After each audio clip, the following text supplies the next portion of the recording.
Amua hatima yako, kichwa chetu cha habari. Amua hatima yako.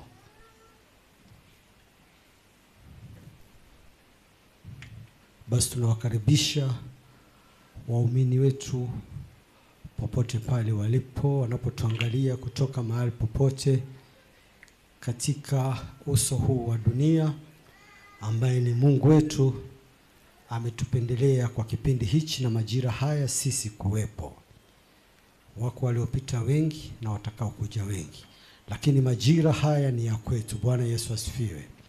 Kwa hiyo niwakaribishe sana kuungana nasi katika mtandao wa kijamii, katika ile YouTube,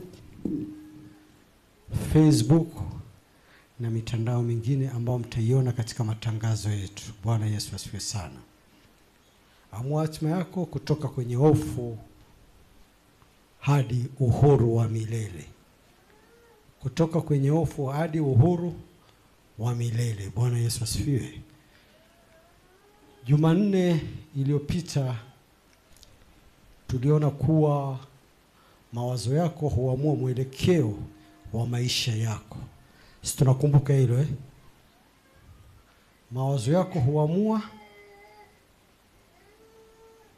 mwelekeo wa maisha yako. Leo tunasonga mbele zaidi kwenda kumsikia Mungu anasema nini katika kuamua hatima. Kila